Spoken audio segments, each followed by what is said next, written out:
નમસ્કાર દર્શક મિત્રો, અબ તકના આ વિશિષ્ટ કાર્યક્રમમાં આપ સૌનું હું સ્વાગત કરું છું, આપ સૌને હું આવકારું છું। આજના આ વિશિષ્ટ કાર્યક્રમમાં આપણી સાથે સંગીત ક્ષેત્રે જેમનો ખૂબ જ મહત્ત્વનો યોગદાન રહ્યું છે એવા અભિજીત ઘોસાલ સર આપણી સાથે ઉપસ્થિત છે। તો આપણે આજના આ વિશિષ્ટ કાર્યક્રમમાં આગળની ચર્ચા આપણે અભિજીત ઘોસાલ સર સાથે કરવાની છે। તો સર, સૌપ્રથમ મારો પ્રશ્ન એ છે કે સંગીત દુનિયામાં તમારી એન્ટ્રી કેવી રીતે થઈ? આપનું કોઈ બેકગ્રાઉન્ડની અંદર સંગીતમાં આપે કામ કરેલું છે? આપના પરિવારમાંથી કોઈએ કરેલું છે?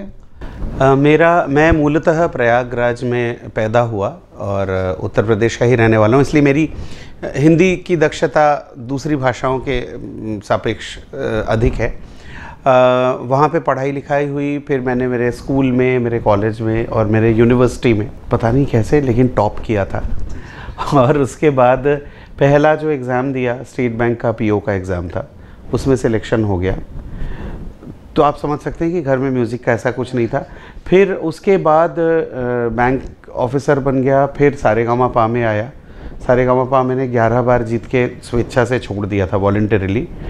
फिर मैंने नौकरी भी वॉलंटरीली छोड़ दी और म्यूज़िक में आ गया। तो अभी भी मैं 3 गुरुओं से सीखता हूँ और बहुत सारी ऐसी इंस्पिरेशंस हैं जिनसे मैं सीखता रहता हूँ और पढ़ता रहता हूँ, नई चीज़ें बनाता रहता हूँ, नई चीज़ें गाता रहता हूँ। So it has been like that. Sir, તમે વાત કરી કે સારેગામાપાની અંદર 11 વખત વિજેતા બન્યા, તો અત્યારે જે તમને ઓળખે છે એ એવી રીતે ઓળખે છે કે સારેગામાપાની અંદર 11 વખત વિજેતા થયેલ અભિજીત ઘોસાલ સર આપણી સાથે ઉપસ્થિત છે। પણ એ પહેલાં આપની સંઘર્ષ લાઈફ ટ્રબલ કેવી હતી? नहीं, उसके बाद की ट्रबल्स भी, मतलब म्यूज़िक लाइन में क्या है कि अगर आप, जैसे मुझे अपना काम करना बहुत अच्छा लगता है, नई चीज़ें बनाना, या अगर मैं बॉलीवुड भी गा रहा हूँ तो उसका एक प्रेजेंटेशन का पक्ष होता है जिसमें मैं उन गानों को कुछ अलग ढंग से बताता हूँ। उसके मतलब एक है बहुत इजी, पल पल दिल के पास 1964 या 63 में रिलीज़ हुआ, इसने लिखा, इसने म्यूज़िक दिया। तो नहीं, मैं अगर बोलूँगा तो मैं उसके मे बी उसके गायकी पक्ष को लेके कुछ बोलूँगा जो श्रोताओं से ज़्यादा कनेक्ट बैठता है। मैं अगर भजन गा रहा हूँ तो उस भजन के लिखने के पीछे की, या राम जी का भजन है तो उसके पीछे की जो कहानी है वो बता के मैं गाऊँगा। तो अभी मैं यहाँ राजकोट में जो आया हूँ, ये मतलब हम सभी लोग प्रतीक्षारत हैं। 22 जनवरी को राम जी की प्राण प्रतिष्ठा होनी है, तो उसके लिए एक बहुत ही सुंदर भजन को रिकॉर्ड करने और शूट करने के लिए मैं आया था। और जो हमारे राजकोट के ही, मतलब जैसे मैं बोलता हूँ मैं मूलतः प्रयागराज से हूँ, वैसे रवि भाई व्यास जिन्होंने संगीत दिया है वो मूलतः राजकोट के हैं, लेकिन वो ज़्यादातर समय तो मुंबई में पाए जाते हैं। और सुरेश तिवारी यश जी ने इसकी लिरिक्स लिखी हैं। तो मुझे हमेशा ये बहुत अच्छा लगता है कि हम लीक से हट के कुछ काम करने की कोशिश में हैं और वो कर पा रहे हैं। ये राम जी की कृपा है। हाँ સર, તમે વાત કરી કે અયોધ્યામાં 22 તારીખે જે ભવ્યથી ભવ્ય અતિ ભગવાન રામ માટેનો ઉત્સવ જે ઉજવવાનો છે, તો અને આપે જે નવું ભગવાન રામ માટેનું જે સોંગ રેકોર્ડ કર્યું, તો સૌપ્રથમ તો દર્શક મિત્રો વતી હું આપને વિનંતી કરું કે એની 2 લાઈન આપણા अब तकના માધ્યમથી। बहुत सुंदर शब्द हैं जो एक्चुअली ये आप सबके, हमारे सबके जो मनोभाव हैं वो उसको सुरेश जी ने लिखा है। तो ये हमारा सबका गाना है, ये ऐसा नहीं कि मैंने गाया है ऐसा। राजा राम जी अपने भक्तों के रखवारे हैं, राजा राम जी अपने भक्तों के रखवारे हैं। जागे हैं भाग हमारे कि प्रभु जी पधारे हैं, जागे हैं भाग हमारे कि राम जी पधारे हैं। जय श्री राम राम राम सीता राम राम राम, जय श्री राम राम राम, जय जय राम राम राम। आप तुरंत इस भजन को सुन के तुरंत आप कनेक्ट होंगे, तुरंत आप साथ में गाने लगेंगे या झूमने लगेंगे या नाचने लगेंगे। तो यही सार्थकता है। क्या बात है। मारो આગળનો પ્રશ્ન સર આપની સાથે એ છે કે અત્યારે મારા જેવા ઘણા બધા યંગ જનરેશનને સંગીત શીખવું છે, સંગીતમાં આગળ વધવું છે, તો એ લોકોને સંગીત માટે એવું શું કરવું જોઈએ કે જેથી તેમનું સંગીતમાં ઇમ્પ્રુવમેન્ટ આવે, સંગીત ક્ષેત્રે એ લોકો આગળ વધી શકે? सबसे पहले जो भी म्यूज़िक सीकर्स हैं, आप लोगों को ये बता दूं, मैं हमेशा बोलता रहता हूँ कि पहले कान सेन बनो तब जाके तानसेन बनने की सूचना। तो सुनना बहुत ज़्यादा आवश्यक है। और सुनने के लिए एक मेरा बहुत सिंपल टिप रहता है, जब किशोर कुमार का गाना, जैसे आप पल पल दिल के पास की हम बात कर रहे थे, तो पल पल दिल के पास तुम रहती हो, ये गाना उन्होंने गाया है। आप उन एक लाइन गाने दीजिए, उसको पॉज करिए, फिर आप खुद गाइए। ये होता है सुनना। हम लोग गलतियां कहाँ करते हैं, हम किशोर कुमार को अपना को सिंगर बना लेते हैं, हम उनके साथ गाने लगते हैं और हमें लगता है कि हम बेस्ट गा रहे हैं, जबकि आपके साथ जो को सिंगर है जिसका नाम है किशोर कुमार, वो बेस्ट गाता था, इसके लिए आपको लग रहा है कि आप बेस्ट गा रहे हैं। So always give proper time for your listening. Lata ji का गाना अगर उठा रहे हैं तो हमको मिली हैं आज आज आज आज, ये जगह वो माता जी इतना कठिन करके जा चुकी हैं। अगर आप उनके साथ गाइए, पता चला आपने कुछ और गा दिया और आप खुश हो गए कि चलो चलो मेरा लग जा गया। तो सुनिए बहुत मन से। और दूसरा जो एकमात्र चीज़ जो किसी भी म्यूज़िशियन को या ललित कला वाले को करना होता है, वो है रियाज़। इसका ना कभी कोई तोड़ था, ना कभी तोड़ है, ना कभी रहेगा। जितना रियाज़ होगा उतना आपका पब्लिक के सामने दिखेगा प्रस्तुतिकरण के समय। अगर वो नहीं है तो आप सिर्फ बहाने मारते रहिए कि अरे मेरा ये हो गया था, इस वजह से समय नहीं कर पाया, वो नहीं कर पाया। अगर आपने चुना है कि आपको म्यूज़िक करना है तो आपको म्यूज़िक को समय देना पड़ेगा। अगर आप जनरेटर बेचने के लिए निकले हैं, आप सेल्स में हैं, तो आपको जनरेटर बेचना पड़ेगा। आप वहाँ जाके नहीं बोल सकते नहीं नहीं हमने तो आज थोड़ा सा फ्रूटी बेच दिया। नहीं, तो आप फ्रूटी बेचिए ना, आप जनरेटर क्यों बेचने निकले? तो अगर आप खुद को सिंगर बोलते हैं तो you have to give donate, और you have to not donate, you have to devote time for singing. अगर आप डांसर हैं you have to devote time for dancing. अगर आप बहाने मार रहे हैं तो वो बहाने ऑडियंस के लिए नहीं है, वो आप खुद के लिए मार रहे हैं। बस 100 की सीधी बात। સરે આપણને ખૂબ જ સરસ મજાની વાત સમજાવી કે જે રિયાઝ કરે તે રાજ કરે. हाँ एकदम. સંગીતમાં જો આગળ વધવું હોય તો રિયાઝ એ ખૂબ મહત્ત્વનું પાસું છે આપણા જીવનમાં. સર, આ સારેગામાપાના 11 વખત તમે વિજેતા બની, પછી એ વખતે કેવો આનંદ હતો?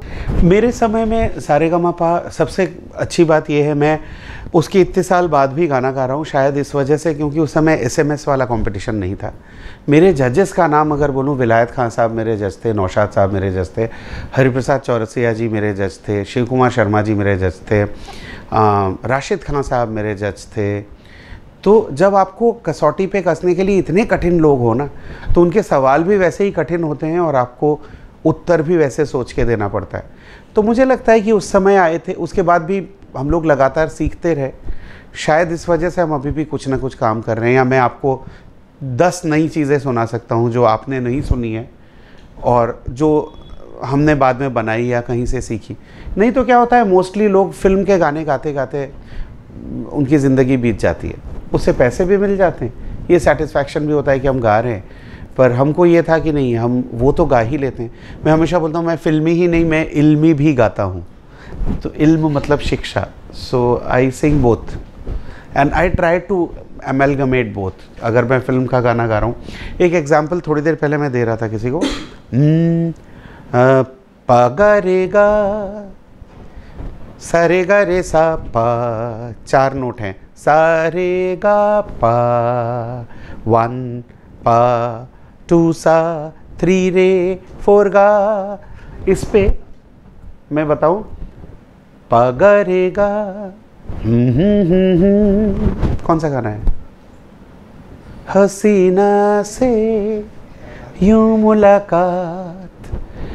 इसका क्लासिकल में हम लोग एक मीड करके चीज़ करते हैं, सा पा पा गा, 2 नोट्स के बीच में ऐसे स्विंग करके जाया जाता है, झूला झूलने जैसा। तो पा गा गा गा रे गा, कौन सा गाना है? पवन करे सो, तो पा गा रे गा, एक अजनबी, पा गा गा गा रे गा। तीसरा गाना, पा गा रे सा सा, न मैं समझा ना मैं जाना, वो आपके जनरेशन का है। क्या बात। लेकिन वो सुर वो हजारों साल से जो चले आ रहे हैं वही साथ है। तो this is no rocket science. अगर आप उसके साथ समय बिताते हैं, वो मतलब जिसकी आप रोज हाजिरी देंगे वो आपकी हाजिरी देने लग जाएगा, वो वाला स्कीम है इसमें। ખરેખર દર્શક મિત્રો, જ્યારે સંગીતમય વાતાવરણથી આજની ચર્ચા ચાલી રહી છે ત્યારે સર 90sના જે સોંગ છે એમાંથી તમારું કોઈ ફેવરિટ સોંગ હોય તો એ અમારા દર્શક મિત્રોને તમે। बहुत सारे गाने, बहुत अच्छे अच्छे गाने थे उस समय। दुनिया में यूं आना, दुनिया से यूं जाना, आओ तो ले आना, जाओ तो दे जाना, यादें यादें यादें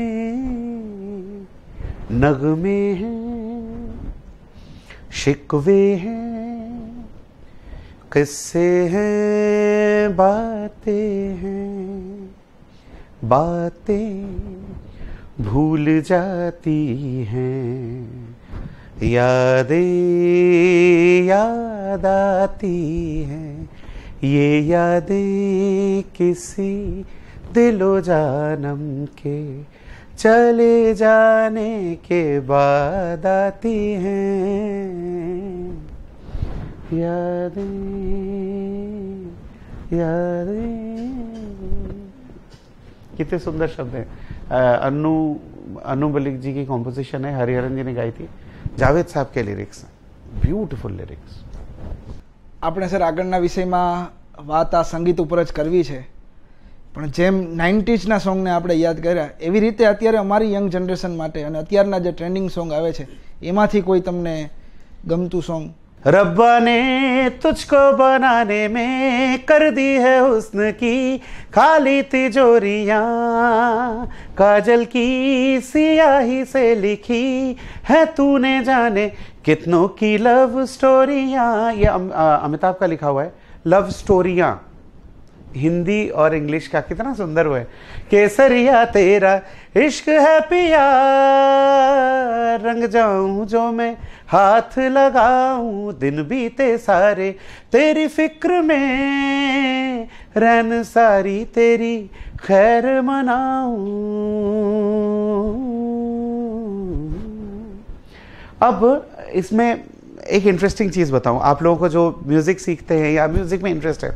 तुझको मैं रख लूं वहाँ, ये गाना है हवाएं, ले जाए जाने कहाँ हवाएं हवाएं, ठीक है। तुझको मैं रख लूं वहाँ, केसरिया मुझको इतना बताए कोई, सेम कॉम्पोजिशन है, किसी ने चोरी नहीं की है।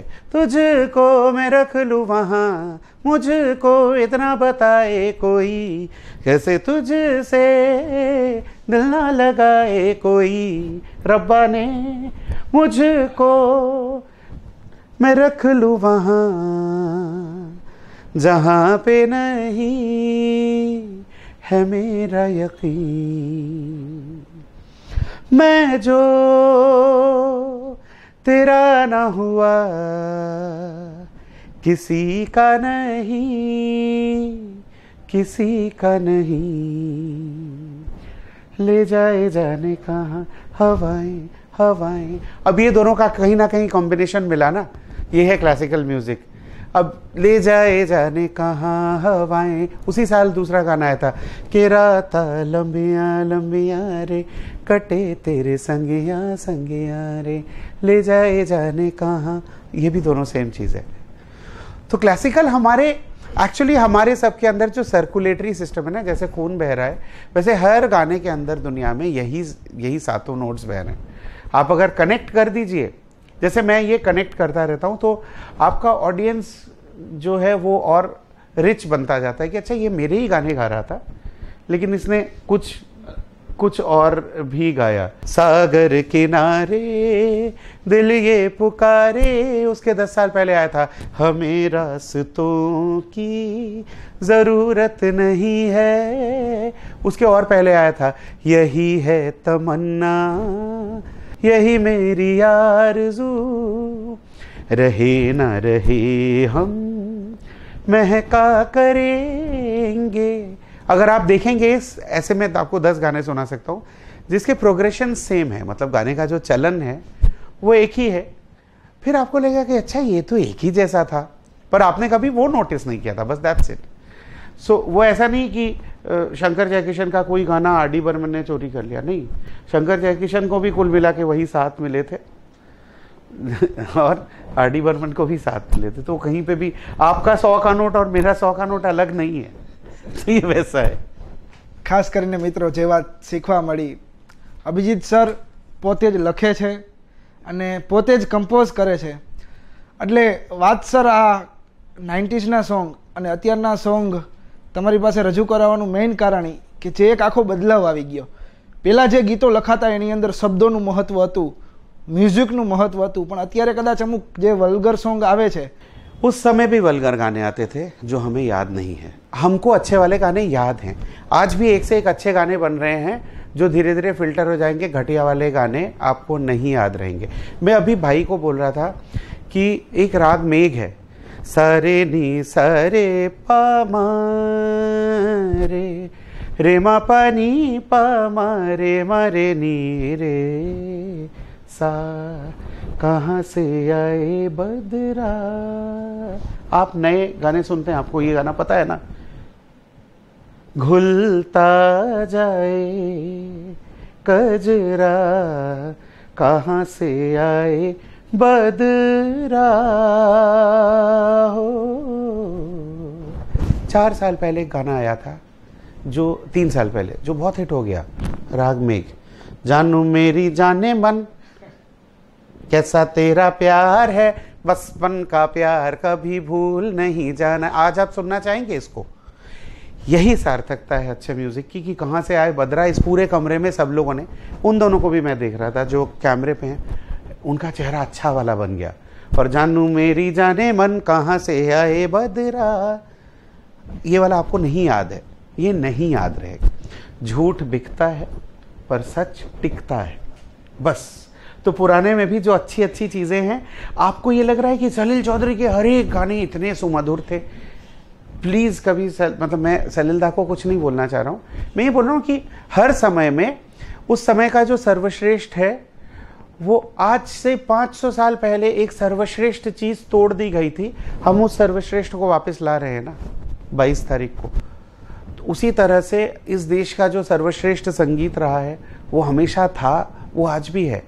जब अरिजीत मेरे ढोल ना सुन, वो रेज बन जाता है गाना कि यार अरिजीत ने मेरे ढोल ना, प्योर क्लासिकल था, उसमें और ऐसा कुछ नहीं था जो उन लोगों ने बड़ा नया कुछ किया था। जैसे ही हमारे जड़ों से जुड़ी कोई चीज़ हम बोलते हैं, तब आपको हमें लगता है कि यार कितना अच्छा था। आप रैप म्यूज़िक को लेके बोल रहे हैं कि वो ए फॉर आओ रे आओ, बी से भाओ ना खाओ, सी से चिल्ला के गाओ, डी से दारू पीते जाओ, कि यही म्यूज़िक है। अगर ये रैप है तो वो देखत बड़ भाग लाग, पोत सरस नवल पाग, अंतर अनुराग जाग, छवि अथाग भारी, क्या था ये हमारे पास?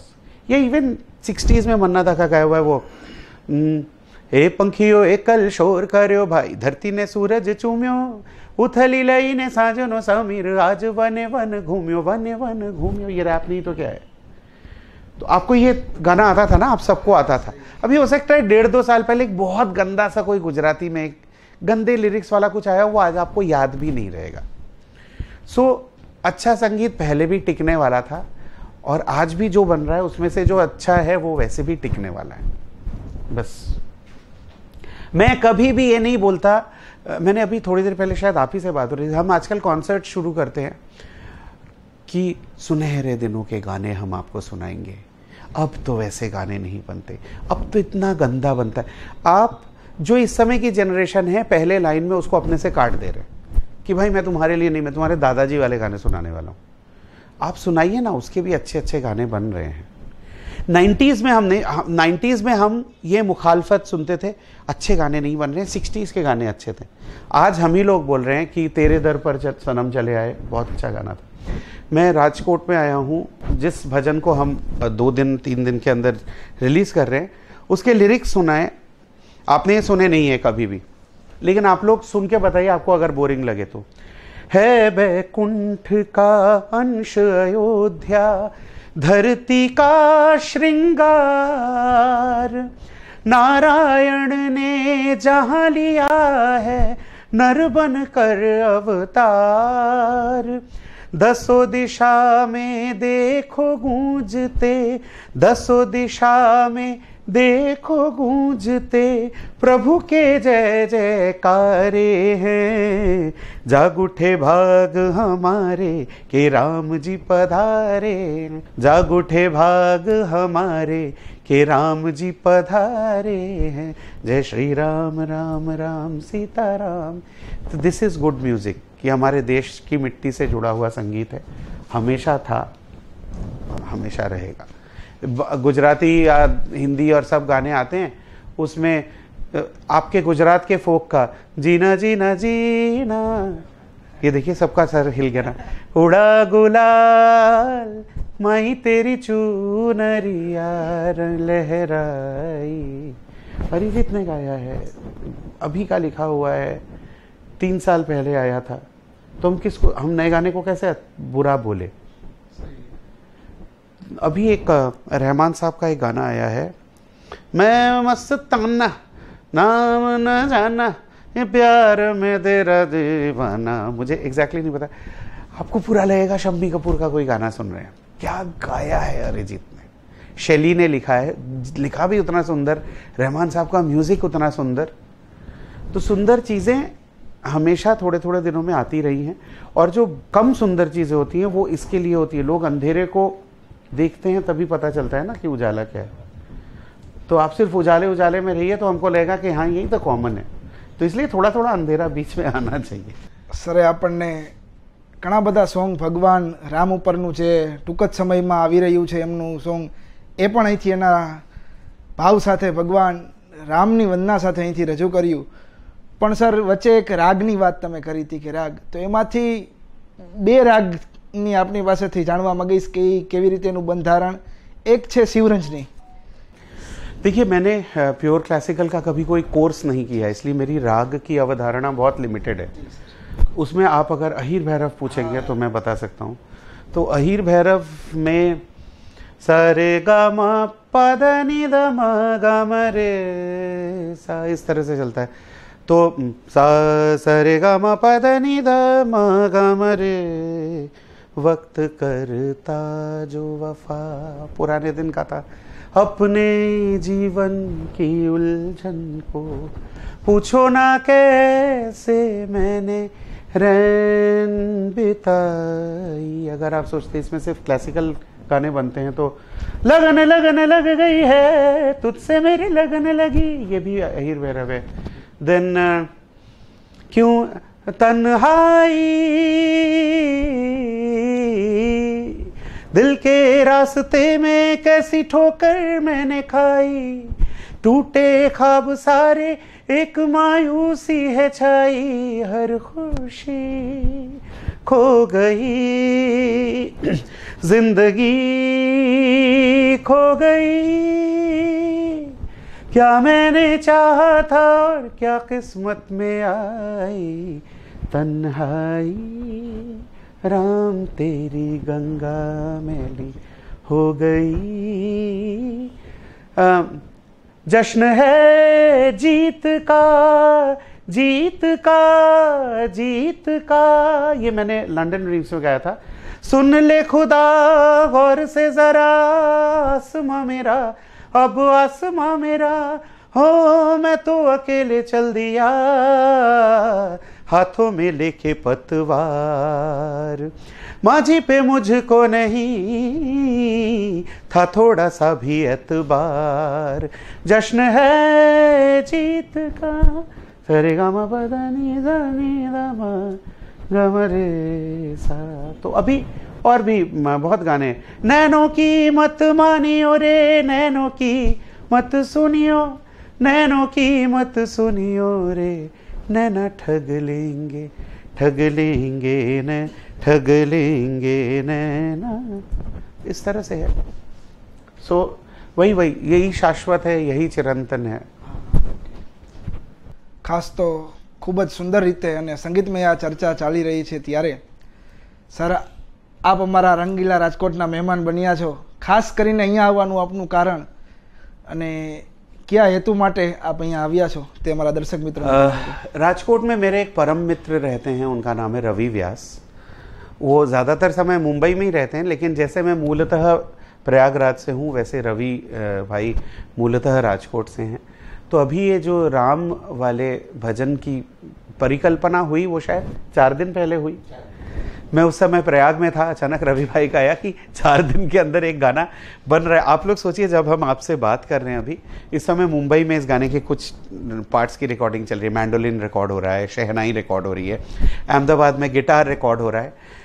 तो हम मतलब संचार क्रांति जो है ना, मतलब आप world is a small village बोलते हैं हम आजकल, तो पूरे हर अलग अलग विलेजेस में काम हो रहा है और राजकोट में आके उसका फाइनल। तो मैं आया था इसकी डबिंग करने के लिए, और उसके साथ ही तो आकार फिल्म्स के राजेश भाई और उनके सुपुत्र गुज स्टार करके इन लोगों का चैनल, गुज स्टार करके इनका यूट्यूब चैनल है जिसमें लाखों लोग जुड़े हुए हैं। तो ऋत्विज और राजेश भाई ने मतलब उन्होंने मुझे बुलाया, निमित्त बने रवि भाई, और सारी चीज़ों का गाइडेंस दिया राम जी ने। तो हम राम जी की प्रेरणा से यहाँ पे आए हुए हैं और उसकी बहुत अच्छी डबिंग हो गई, बहुत अच्छी शूटिंग हुई है, और अगले 1-2 दिन के अंदर आपको ये एक भव्य सा वीडियो आपको मिलने वाला है।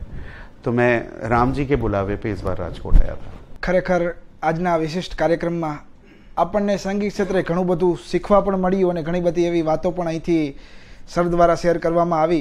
આજના કાર્યક્રમને આપણે અહીંયા જ ટૂંકાવીશું અને अब तक ચેનલ પરિવાર વતી સર આપનો ખૂબ ખૂબ આભાર કે આપ આપનો અમૂલ્ય સમય ફાળવી અને અમારા કાર્યક્રમની અંદર ઉપસ્થિત રહ્યા। તો મિત્રો આવા જ વિશિષ્ટ કાર્યક્રમ સાથે આપણે મળતા રહીશું, ત્યાં સુધી અમને રજા આપશો। નમસ્કાર।